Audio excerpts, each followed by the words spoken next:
17 November 2026 পুরোপুরি jam packed Dhaka stadium. Sub চ্যাম্পিয়নশিপের ফাইনালে মুখোমুখি বাংলাদেশ এবং ভারত, যেখানে শেষ পর্যন্ত ভারতকে হারিয়ে দীর্ঘ 23 বছর পর সাফের শিরোপা পুনরুদ্ধার করলো বাংলাদেশ।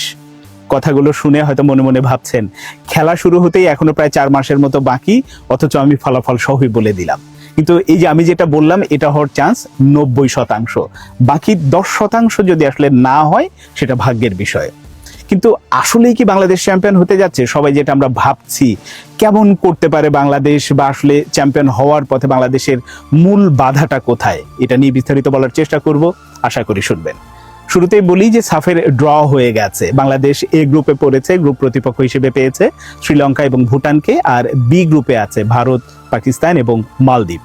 বাংলাদেশ চ্যাম্পিয়ন হতে পারে যে কথাটা আমি বলে ফেললাম শুরুতে, এটা তো মুখের কথা, কিন্তু কাজে বা বাস্তব তো ভিন্ন।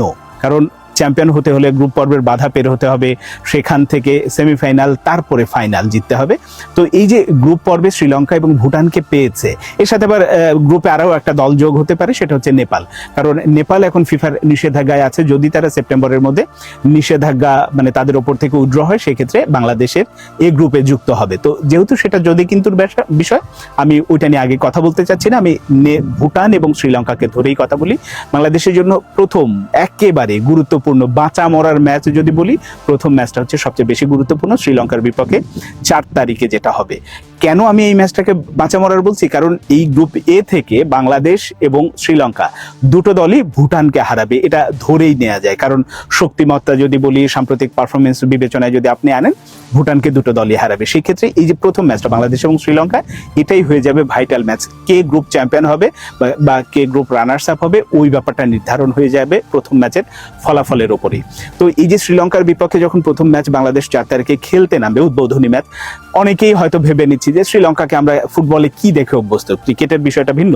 ফুটবলে যে বাংলাদেশ বলে কয়ে আসলে শ্রীলঙ্কাকে হারাতে পারে, এমনটাই। কিন্তু 2025 সালের পর থেকে যে শ্রীলঙ্কা আর 25 সালের আগে যে শ্রীলঙ্কা, এই দুটোকে যদি কেউ এক করে ফেলেন, গুলিয়ে ফেলেন, তাহলে মারাত্মক রকম ভুল করবেন। কারণ এই শ্রীলঙ্কা দলটা একটা বড় রকম সংস্কারের ভেতর দিয়ে গেছে এবং যাচ্ছে তারা।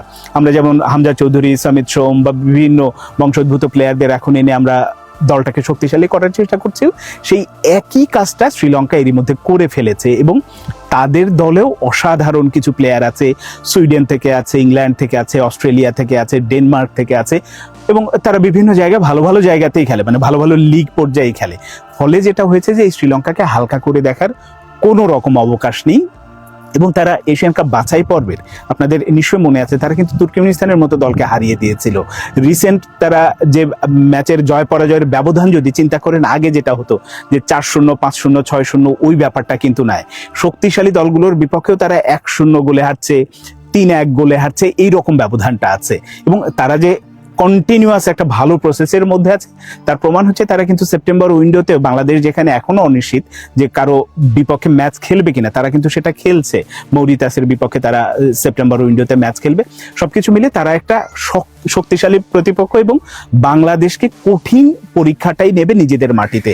এবং বাংলাদেশের জন্য এটা কিন্তু একটা বাড়তি প্রেশার হিসেবে, কারণ পুরো স্টেডিয়াম যেখানে ফুল থাকবে, ওই জায়গায় বাংলাদেশ যদি আসলে কোনোভাবে হোঁচট খায়, সেটা ড্র হয়, সেটা কিন্তু বাংলাদেশ দলের উপরে একটা আলাদা রকম প্রেশার হিসেবে কাজ করবে। কিন্তু আমার ওই আত্মবিশ্বাসটুকু আছে যে শেষ পর্যন্ত বাংলাদেশ শ্রীলঙ্কাকে প্রথম ম্যাচ হারাতে পারবে। এখন হারাতে পারলে দ্বিতীয় ম্যাচ যাবে হচ্ছে ভুটানের সাথে 10 তারিখে, ভুটানকে হারাতে পারবে। এখন ব্যবধানটা কি হয়, কিন্তু আমি ওই জায়গাটাতেই যে শ্রীলঙ্কা এবং বাংলাদেশের, যদি বাংলাদেশ জিতে যায়, তাহলে কিন্তু গ্রুপ চ্যাম্পিয়ন হওয়ার জন্য পরের ম্যাচটা একটা কি বলবো যে নিয়ম রক্ষার ম্যাচ হয়ে যাবে। ভুটানের সাথে ন্যূনতম ড্র করলে বাংলাদেশ গ্রুপ চ্যাম্পিয়ন হয়ে সেমিফাইনালে যাবে।